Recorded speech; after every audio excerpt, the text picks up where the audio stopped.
break it up because I'm scared I'm going to lose everything. No, that's cool. I appreciate that. I never was the man with the bag by any stretch of it. I never went without. That's for sure. How did you maintain it?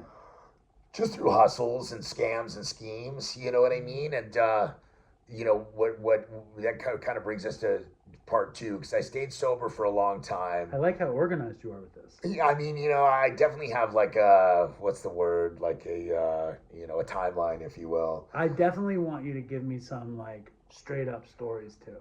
Yeah, for sure. So what ended up happening was I was back in the mix after that stretch of recovery, and I met a bunch of low down dirty dope fiends in rehab, and we reconnected on the streets and stuff. And then I ended up at like a Circle K in Riverside and I've even said on our podcast, like nothing good happens at a Circle K. One of our guests, a big writer who wrote a really good book on punk rock and drug use called Anarchy at the Circle K. Okay. I said, yeah, nothing good happens at a Circle K, and I piped up and said I caught my first felony drug case at a Circle K. So the previous one was a lightweight felony that they let go away if I went to treatment. But if I got busted again, it was going to solidify that first felony. And I was at this Circle K in Riverside with like a pocket full of dope, had been up way too many days in this little piece of shit car. And back in that day, like the graveyard shift at these like AM PMs and Circle Ks and stuff were almost always staffed by tweakers. So you could always kind of roll into a Circle K or a 7-Eleven. Right. Yeah, and you could throw like, $10, $15, $20 worth of speed on the counter and be like, hey, let me just grab a couple things, And this dude was tweaking balls. He was like, go for it. Right, currency. So I'm like grabbing some candy and I grab a beer and I go back up to the counter and this security guard walked in. I don't really remember, big black security guard, right? I don't really remember like what they said or what was going on, but I think he freaked out and thought he was going to get busted. The clerk. Yeah. And so he like kind of, this guy's doing whatever. He gives you up after you give him the fucking And speech. the dude calls me over to the counter. He's like, empty your pockets. The security guard. I pulled everything out of my pockets. I go, I don't have shit, man. I'm not stealing anything. What are you talking about? And then this was back when everyone wore chain wallets. Yeah. And I had this like big chain wallet. He goes, open your wallet. I'm like, I can't fit anything in this fucking store in my wallet. Open your wallet. He pulled his flashlight out and like pulled it up, picked it up over his head. He's like, open your wallet. And I was like under threat of physical violence, right? And I just like, I opened my wallet and unzipped the thing and there was like my bag of speed in there. And he's a security guard. Yeah. And I'm like, what the fuck? And again, I was young. And I just took off running, and he chased me out the door, around the corner, down the train tracks, and my wallet's like flying up, hitting me in the face and shit. And I was like really tweaked out. Right. And he's like behind me yelling like, you picked the wrong motherfucker to run from and shit. And the dude tackled me, man, on my face, brought me back to the store. They cuffed me up. They arrested me for attempted sales.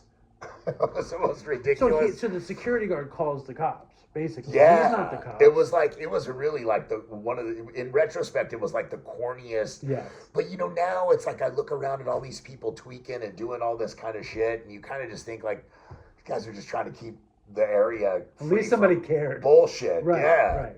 So I end up back in jail. Then I get court committed to the rehab I was at before, but for a full year. Wow.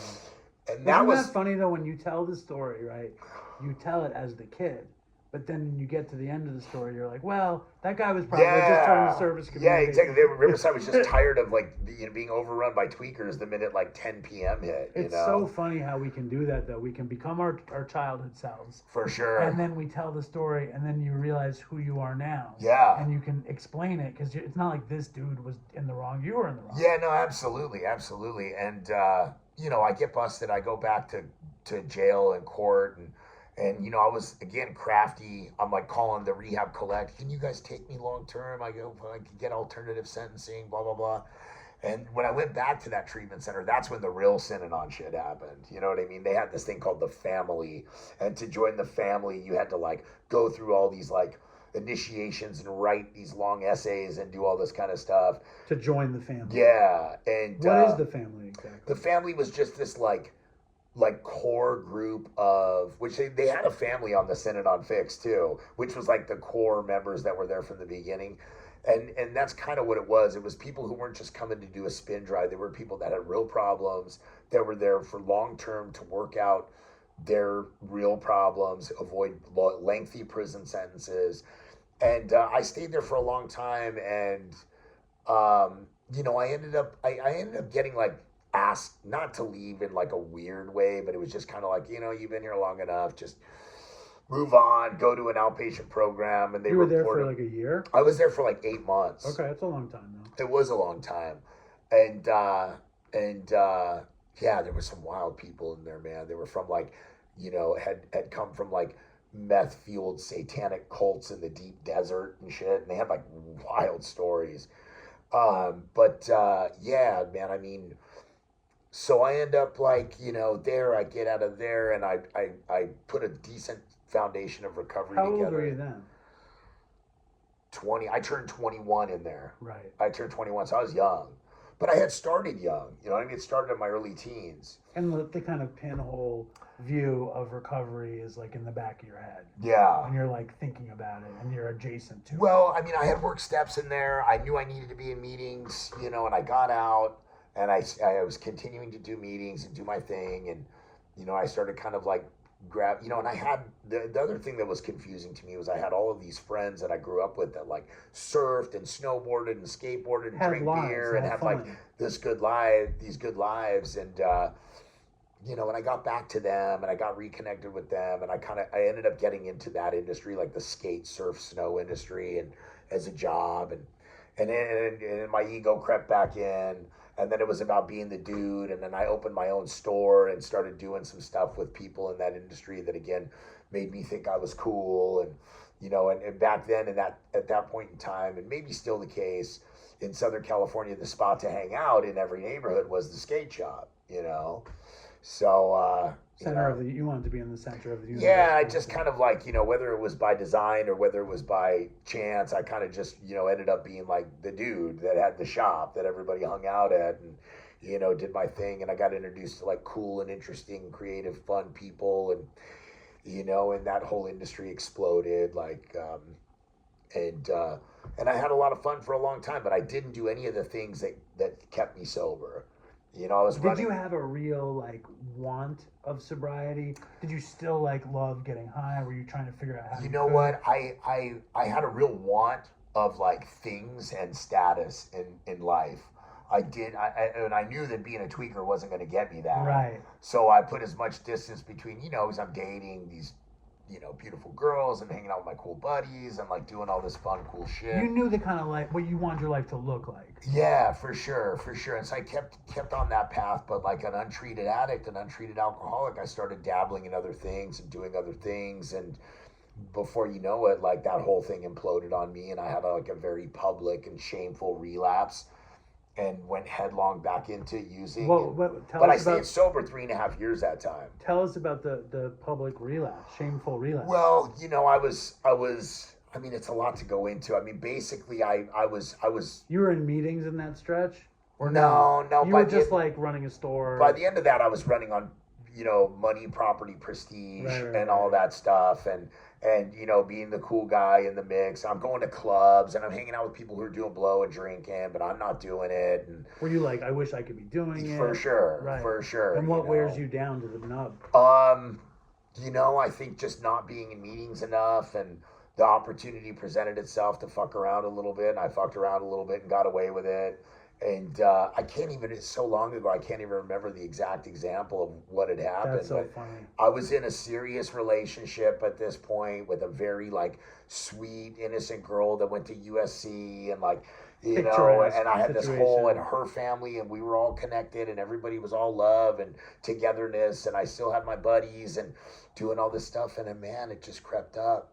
And not saying it that I'm any different than those people, but those people were all waiting with the dysfunctional behavior and the the kinky sex and the speed and all the bullshit was all waiting for me. You know what I mean? And I started dabbling a little bit, and I just, you know, once you let the gorilla out of the cage, I couldn't put it back in. And yeah, man. So I kept at it for a long time. People tried to help me out. People tried to step in, and then what ended up happening is I started running around with like these guys who were like cooking speed and making speed and stuff. And how did you connect with them in the first place? You know what? At that point in time, so now it's like all produced in these super labs in Mexico and like smuggled over here. You mean nowadays? Yeah. Right. But back then it was like, there were all these like, you know, kind of like Jesse Pinkman. Well, that's how I tell the story is like, you know, I was running around with these guys, and they're like cooks, and they're doing this and they're doing that. And again, my skill of connectivity and hustle. Right. So I'm like, you know, getting the materials. So this guy needed this, and I'm connecting them with that guy, and just being a connector, but really just being a punk that wanted to get loaded. I'm just like pretty much doing anything and everything. But you get status when you hook them up, and then you get speed. Yeah, and everybody's just kind of running around and running amok. Everyone calls it dope, though. You know what? It's so funny. I think really when anybody kind of dives headlong into their disease, whatever their like poison is, they just call dope. Right. Whether you're a heroin addict, and I'm not freak. No, but I think it's important like that when cooking dope. Yeah, you're cooking dope. That's what you're doing. So I never honestly could sit still long enough to learn how to do it, nor did I really want to know how to do it because there were lengthy prison sentences attached to that. But what ended up happening in the end, I rented a hotel room for a buddy who was doing his thing in there. He got busted. My name was on the room. I faced some charges. But it had been so long since I had been in trouble that when I did get back there, I was like, look, you know, I'm a fucking problematic addict, man, who needs help. I need real help. Again, asking the court for mercy and leniency and to just, you know, if I can just get another chance to get my life back together, because I almost had it. 3.5 years sober. I was doing so good. And they saw 50. Well, no, so what they were like, well, you've kind of done that a couple of times. So they hedged their bet. They're like, we can give you another chance to go get some help. But well, no, here's how it went. You can go to prison for 3 years with halftime, which would be a year and a half in prison. Or you can go try to get sober one more time, but we're going to give you a 6-year joint suspended. Wow. Which means if you fuck up, you're going to do 6 years, double the amount of time that they're going to give you in the beginning. And was that a hard decision? Well, yeah. I mean, even as I was in the county jail, like going back to, you know, talk to the fellas and the people about what my options were. People that knew me from the streets were like, you need to do that 3 years with halftime because you're a bad dope fiend. You're going to go out there and fuck it up. You're going to get the 6. You're going to go back out there, absolutely, and get the 6. And I was like, man, I knew if I really applied myself and did this thing that I could do good, you know, because I had a glimmer of it, you know, and I knew I mismanaged it in hindsight. And so I ended up taking the deal, and I ended up moving down to Orange County.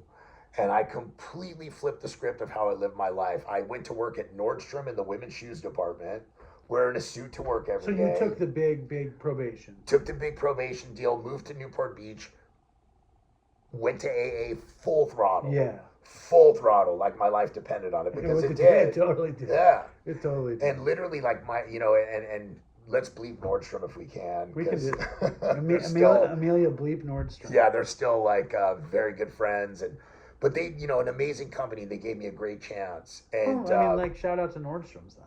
You know absolutely, what I mean? because I did, in fact, was like literally like a felon on formal probation. You know what I mean? And they gave me a shot. Yeah. And I went to work there in the women's shoes department, and I showed up to work every day, and I went by my legal name, which is Gennaro. Wow. Reno is my nickname. People call me for short, you know. And was like, hey, I'm Gennaro. How can I help you today? You know what I mean? Al Bundy. Totally Al Bundy. Free. Al Bundy, reformed tweaker, Al Bundy. That's awesome. But it was an amazing experience, you know, and it was totally cool and chill, and it was almost like going to college. I had never gone to college. You know, it was like a big you get camaraderie, into the scene, and everybody's cool, and we're having fun. We're dating the girls from cosmetics. We're doing this, and you know what I mean? And you're going to meetings, which going is to meetings like probably crazy, like college. Totally, especially in Orange County. I bet. Especially in Orange County and Newport Beach. There's probably a whole scene. Shout out the Newport Club in Newport Beach. Meetings like the 6 a.m. and the 5:30 Fish Out of Water group, the Tuesday night men's stag. These are things that saved my life. And my life got progressively better all the time. All the time. It just got better and better and better. And then I ultimately ended up doing what I do now, which is working with brands, footwear brands and fashion. And my life completely unfolded. I started to travel and see different cities in different countries and work with really cool and interesting and creative people on all these different levels. And all the time still going to men's retreats and doing my thing and putting never it losing first, sight of putting it all first. But then in about those last 2 years, because I got to 7 years almost, from about 5 years to about 6.5, almost 7 years, I started to kind of negotiate a little bit. Hold up. This is very important because we rarely get anybody on the show that has tried full on to do it like you have. Yeah. And then and relapsed. Yeah. So this is very important. Yeah. Because people out there need to know that you can have. I mean, I'm coming up on 9 years. That doesn't mean I'm done. No, absolutely. And I mean, again, I was still, I don't want to say young. You were young. Relatively young. I was in my late 20s, yeah, you know. Me? And I started to, at about 5 years, it was like all of a sudden it was the men's retreat's happening this weekend, but the convention is happening in Vegas for fashion, and I got to go to that, right? And then I started putting things first and in front of my recovery, and that was right around the same time that the opioid epidemic kind of started to happen, and like OxyContin, you mean? Yeah, for me it wasn't OxyContin. There was just this kind of subculture of guys that I had been around in Newport Beach in recovery that were kind of just taking liberties, What kind of liberties? Like Norcos from the dentist after a little something, maybe getting a refill, Right. And it was as long as your name was on the bottle, it wasn't a relapse, Wow. Yeah. But before you I know can it, relate to that. Right? Yeah. Right. But before you know it, man, I turned around and I had was doing 20, 25 Norcos a day. And that was your first real dip into opiates. I mean, I had dabbled here and there. If I had been on too long of a speed run, I might go see the homies in Corona for a balloon, snort a little here bit, just because I was just way too tweaked out and needed to dial it back. How would you snort heroin with the tar? How would you deal with it? Well, that I learned from another seasoned prison person. You basically you put it in a spoon you're gonna inject. You put it in there, you put some water on it, you melt it, and then you just snort it like you're doing a line, but you try to I'm getting super graphic now. You try to most of our show. You try to trap it in your nose because the interior lining of your nose will absorb it. Yeah. The cilia. Yeah. I know. Because if it goes into your stomach, it's just like taking a pill. Right. Yeah. So. And how much liquid tar were you snorting? I mean, it was pretty infrequent. Yeah. Not anything to really even measure out or write home about. Were you taking benzos when you were on your speed? No, I didn't like benzos. So what would you mostly come down with? So when I would, back in the day, it would just be a little heroin here and there or alcohol. Or I would just hit a mattress at some point, right. You know what I mean? And just go down for the count. But fast forward to in this recovery, 5 plus years, I got introduced to Norcos and it was just on, and it was wild because they're so perfectly scientifically created to be this perfect medicine. They have I never took a Norco.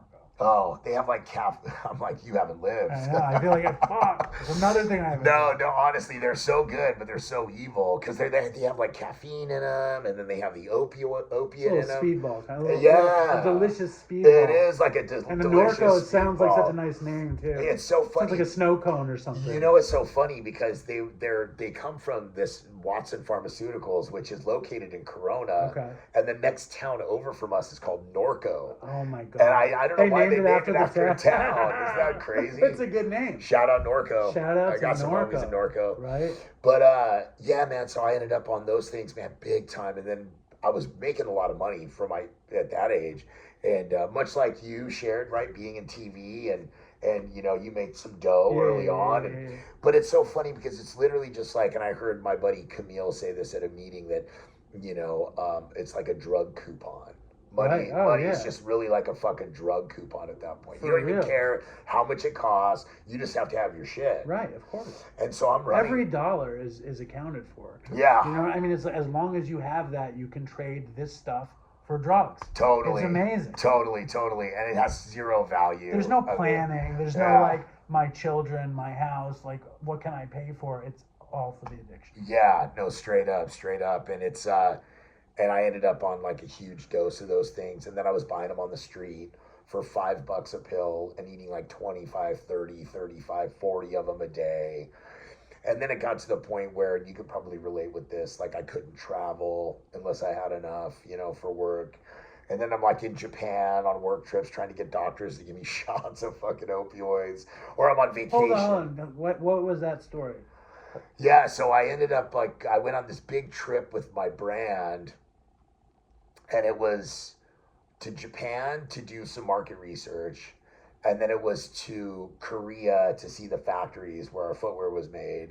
Incredible. And yeah, it was awesome. And all along the way, we're for sure going to party, right? But the way that they party was like booze, just booze. Literally, they did. Maybe if we were here in LA or New York, there might be some ecstasy. But so I got a pocket full of Norcos. I know I'm going to run out. How much Norcos do you need to bring? Like, whenever I traveled for work, and this is my early 20s, I would bring as much heroin as I could. I never didn't run out. I never didn't come home. Oh, yeah, for sure. And I'd always be looking wherever I was. And only one time did I get somebody to ship it to me from New York. Every other time I got sick. Yeah. And I was a mess going home. That's exactly what happened to me. I'm like thinking, okay, well, because you have all these like fanciful ideas, right? Like you're gonna kick on this trip. Yeah, you're gonna weed down it's while amazing. you're there. It's like you go to rehab, you think you're gonna write a book. Yeah. I'm like, I'm going to rehab. I think I'm gonna write a book while I'm there. Totally. And I apologize if I was too rapid in the lead up to this part of the story, but don't apologize. Yeah, man. I mean, I go on this trip. I got a pocket full of Norcos. I'm high as a kite. We get to leg one of the trip, and I'm trying to kind of like stretch my shit out. I think I still had enough to get me through Korea, but I didn't want to take all of it in Japan. So we would stay at these amazing hotels. So I'm asking the concierge, I've got a back problem, I've got back pain. Is there a clinic or a doctor nearby? And they sent me over, and I showed them my bottle. This is what I have, and I'm gonna run out, or maybe I took them all out. Say I was out. Sure. And he's like, I don't have them that I can give to you, but I can give you a shot, Amazing. That happened? Yeah. It was just like a muscle, you know what I mean? He just muscled in my butt cheek. What was like Norcos? Some sort of opiate painkiller. That's fantastic. You're in Asia traveling to visit footwear factories. You say you don't have Norcos. He says, I can't give you pills, but let me shoot some into you. Yeah. That's fantastic. Yeah, exactly. Junkie You're dream. Exactly. You're like, you rip your pant leg off to expose your ass cheek. Let's go. You probably left there like, this is the greatest thing. I was humming for sure. I mean, I don't even think the cherry blossoms were bloomed yet, but I saw some. Of course. But anyway, so yeah, that trip was wild. Korea was wild. I get back home from that trip, and I'm out completely. And I'm calling my connection on the way home from LAX, and he's like, I'm here. I'm at the office. He was a mortgage lender, and he's like, I'm at the office. You can come by here, but you got to come by at this time. And I remember I got back to the community I was living in Newport Beach, and they had just paved all the roads, and I was trapped in my condo, my car. I couldn't drive the roads, and I was trying to drive out over the tar and shit, and the foundation homeowners association guy was like, I will call the cops on you right now. And you were like, I gotta go. I was so fucking bummed. It was crazy. It was just always like that, right? It was, you never had a problem until you ran out. And then something really weird would get in your way. Totally. And I can say with a fair amount of certainty, I mean, I was doing a really good job from a business standpoint of keeping it together. And the opiates had made me gaunt, but not deathly gaunt, just fashionably gaunt, Right.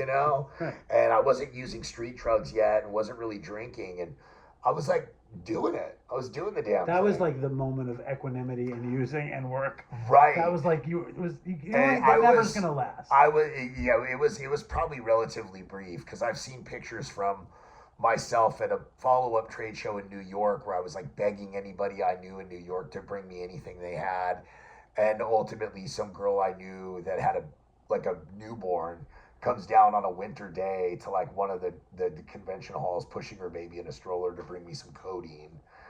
It's a nice woman. Good woman. Yeah, she was a good woman. I can't remember her name right now, but shout out to her for looking out. We'll call her Codeine. Shout out to Codeine. Shout out Codeine from the Bronx. No, but anyway, I saw some photos of myself from that point in time, and you know, I look stylishly gone. Yeah, I used to dye my hair blue-black, right. And I would wear this like just all of this like super fitted clothing, and it was like that LES kind of hipster era, you know. That was your Dante Ross period. Definitely. It was more of my kind of, I think it was me trying to look like Julian from The Strokes or sure, something. Yeah, it's a decent time. But anyway, and then I started doing street drugs, and then I started doing my disappearing acts that happen on meth, you know. So I was going to ask, when you're doing the Norcos, were you like, man, I miss my thing? You know what? I didn't. But then it becomes until I did. It becomes might as well. Until I did. I didn't until I did, and then when I started to dabble, I started to disappear, and then everybody at that company, who I love dearly, they're incredible people. I still talk to all of them to this day. Really looked out for me for as long as they could look out for me. Yeah, until you're a total liability. And then when it all came crashing down was we were at a big convention in New York, in Vegas. I kept trying to stop and control myself and not do this and not do that. And all the while I'm living in this really beautiful townhouse in Newport Coast, which is the same neighborhood that Kobe Bryant lives in, like this beautiful area of Newport Beach, with the woman I was in a long-term relationship with that was just fucking run ragged dealing with my behavior, you know, and keeping my secrets and shit. And we got to that trade show, and they sat us down at a little dinner or a little cocktail hour, and they had made up all these rules. If you're late to the booth, you get fined. If you do this, you get fined. And these are the guys that throw the biggest parties in Vegas, you know? And I was like, yeah, okay, cool. And I knew they were all made up for me, and they were kind of looking at me as they're saying because they needed to set up the structure so that when you fucked it up, they could fire you. Yeah, well, they just were trying one last time to, like, give me a shot. And that night, I got busted doing blow in a stall with two other guys at a strip club. I got thrown out on my ass. And I was in my own suite at this beautiful hotel. And I woke up at, like, 10:30 a.m., which is not, if you're in sales, you need to be at the fucking booth at 8 a.m. for appointments. I woke up, beautiful big suite, king bed, and I was passed out over the nightstand, like fucking crinkled up like a fucking wad of paper over the nightstand. And I get up and I'm like, holy shit. So I shower, get myself together, I get down to the booth, and I walk into the booth at like 11:15. And my sales director's just like, he's also one of my dearest friends to this day. He's like, you look like shit, man. Go back to the room and come back. Go back to the room. I can't even remember what he said, but I just knew it was over. I knew it was over. And like anybody who's in that much pain and in their addiction to that degree, to the degree that I was, the only thing that you can do to silence or numb the pain and the shame and the guilt and the remorse is to do more drugs and drink more. And I went into a layer of Vegas that I didn't even know existed, like underneath the glitz and the glamour and the fucking, you know. How much do you remember that trip? Honestly, I just remember.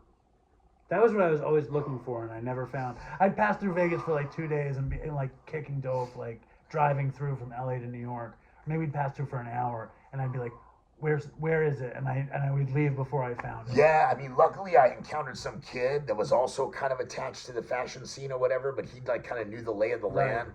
We checked into this shitty hotel, which ironically, on the first hangover, at the end where they go to get back his mother's Holocaust ring, That's they the go to spot. see the stripper Yeah, in like yeah, a yeah, yeah. Terribles Yeah, hotel, yeah, it's yeah. called. Yeah.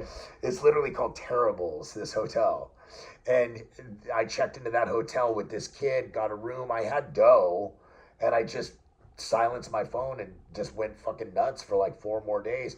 Finally ended up at the airport trying to get out of town. What was the 4 days in Vegas like? I mean, it was mad? just getting speed and pills and bopping around from this place to that place. There might have been a couple of sex clubs in there. You know what I mean? Like, it was pretty dark and pretty intense, and it was pretty demoralizing. And at the end there, I mean, I think I had to call my mom for a Southwest ticket home. You knew the job was done. It was over. It was over completely. And I think I even had to sell my watch to get my luggage on the plane. That's how dark it was. Who's buying your watch? At the airport. Somebody's. Who's buying the watch? Just at the being super airport? scrappy, like, yo, man, I got to get Wow. my fucking bag on the plane. Anybody want this watch? Nice watch, I bet. And you know what? It wasn't like a Rolex or anything like that. I mean, dude, it's wild. It's tough for me to really like let it all loose like this, because now as a father and like, you know what I mean, all Well, this you kind don't of you stuff. do on the show though, don't you? I do. You're right.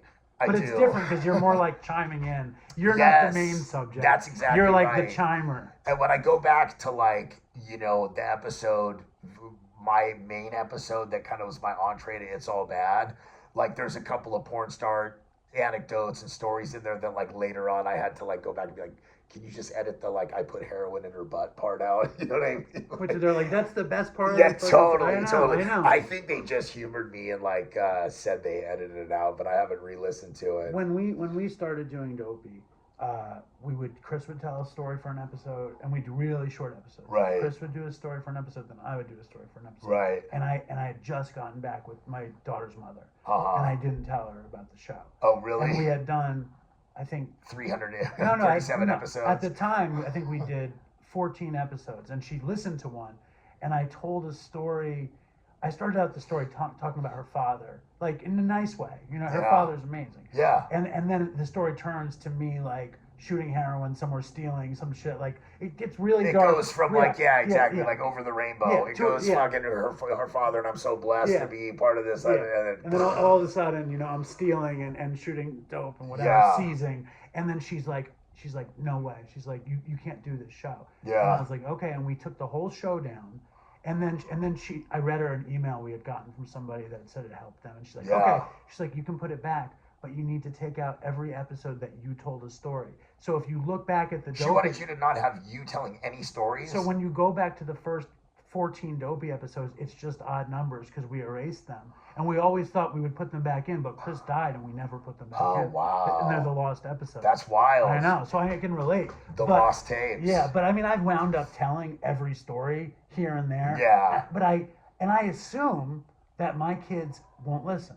I Yeah. don't think they will. I think they get enough of me that Yeah. they're not going to be dying to hear this. No, and that's my buddy Mikey tells me. He's like, the internet is the tattletale, bro. He's like, you got to be careful what you put out there.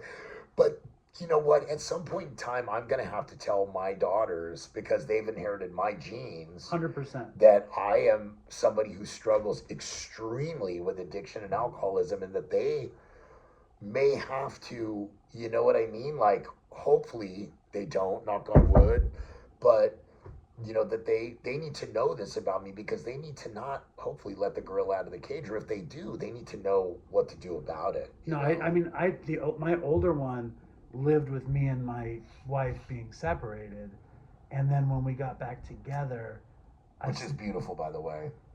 definitely, thank you. When we got back together, I had to tell her the deal, and I've exposed more and more of the story as she's gotten older. Yeah. Because like she reminds me of myself. Yeah. And I didn't know. Like Yeah. I didn't know where I could go. Yeah. I knew who I was, but I Right. didn't know who I was gonna be. Right. And I think she needs to know that you can start in I was pretty fucking innocent. And then I Yeah. wound up really not innocent. Now, which stripper and how did you get heroin in the butt? That's so When you're crazy. putting heroin in a stripper's butt, Are you blowing it in? Is it tar? What are you squirting? Is it the liquid? What are you It was doing? it was a crazy day. A day, by the way, right here in Studio City Okay. at my ex connection's house, Chaim. Shout out Chaim. Shout out Chaim. Yeah, Chaim. That's his name. Shout Everyone out. here in LA, it's like Chaim, right? Yeah. But it's Chaim. Yeah. He was the most amazing, funniest Moroccan Jewish dude that was like. I've seen like B and C list actors over there scoring. Like it was the wildest place, but he didn't like heroin. He definitely didn't like needles. He's like the energy it brings around. Well, he'd be like, that brings bad energy. I do not bring needles in my house. Yeah. No one's shooting dope. No heroin in here. But he would have pills and speed and X and G and this and that, and literally a flat screen with like porn playing. It doesn't matter what fucking time of day it was. It was just wild in there. And no, he just called me over there, and there was like these two porn stars there. One of them was like the super skinny dominatrix one, and then the other one was this like big, thick booty, juicy, like blonde. And do you have any dope? Come over with dope right now. And I went over there, and like we smoked a bunch, and the one girl's like, "Oh, it's not doing anything," and she's like, I was thinking about putting it in my ass. And you're like, that's a fantastic idea. I think that's an amazing I don't know how many people in the Dopey Nation or whatever know this or do this, but like it's kind of common in LA or Hollywood for people to put drugs in their ass. I never did. Yeah. I never put drugs in my ass. Or at least it was during my stretch. No, I love the stories of boofing on Dopey. They're right, boofing. Let's say it like that. So let's say it like that just to keep it a little bit more edited. Because again, I as a dad, I've just gotten a little bit more sensitive. So no needles in the house, but then no you syringes. get, Daddy, what's boofing? Then they go become, that's the next question. So no needles in the house, no syringes, no turkey basters. Just say there was a funnel involved. Okay. And she laid down. I don't even want to unpack this any further. Fine. That's fine. Anyway, but what the point of the story was that my wife's best friend, who was her maid of honor at our wedding, she listened to that episode, and then she said to my wife, they call each other buddy. She goes, buddy, do not listen to that episode. And my wife's just not really listened to it. But like to your point, what's happened is that the podcast has touched and reached so many fucking people, and so many people have such a good experience from it. Because look, I mean, am I proud of the fact that some of these things that I did behind drugs and alcohol? Absolutely not. Did I have fun? Fuck yeah, I did. There were some times where I had a lot of fun, man. And you'll be like at the Rock and Roll Ralph's on Sunset at like 1:45 a.m. with a pocket full of dope, a pocket full of money. Wait, what's the Rock and Roll Ralph's? The Rock and Roll Ralph's is the one on Sunset Boulevard, like right just west of La Brea. That's supermarket Ralph's. Yeah. Okay. Just saying, because you just end up in these weird places, and you're like the people you're with are in a convertible Mercedes, and you're blasting over fucking Laurel Canyon, and it's like 2 a.m. and you're just like high as a kite. Nothing can stop you, and you end up in some fucking amazing house in Sherman Oaks overlooking the valley, and everyone's partying naked till fucking dawn. And then you're on the balcony smoking a cigarette, watching the sun come up, feeling like Dirk Diggler in Boogie Nights, Those are the good days. Those are the good days. But for every one of those good days, there's like fucking 19 bad days. Bad years, right? Yeah, even more. And it gets less and less, and you just continue to chase these experiences and recreate these experiences.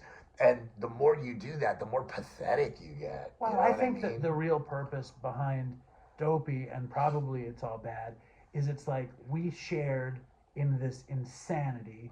And of course there were good times, and of course there were consequences. But if we don't share in the insanity, then we're alone.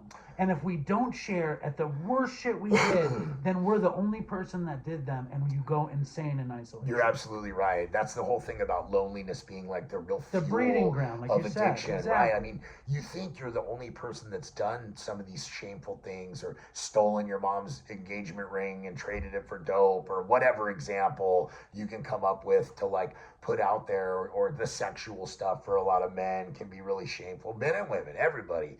But you realize that like when you get into a program where people are really being honest with each other and talking about some of the behaviors that they engaged in out there while they were getting loaded, and shit that they don't want to continue to do. They don't want to continue to be dishonest, manipulative, self-seeking, self-serving, and that like reconciling a lot of those behaviors is what gives you real freedom from that person that you are as an addict. And then ultimately you become this person that becomes a candidate to be a father, a candidate to be a friend. husband, a candidate to be a friend, a worker among workers, a trusted, because after that shameful relapse and firing, all I wanted was to get sober and get another gig in the industry to earn back my respect. And that's where the word recovery comes from. Right. Because you recover what you want it to be. You For get sure. to recover your life. Hold on.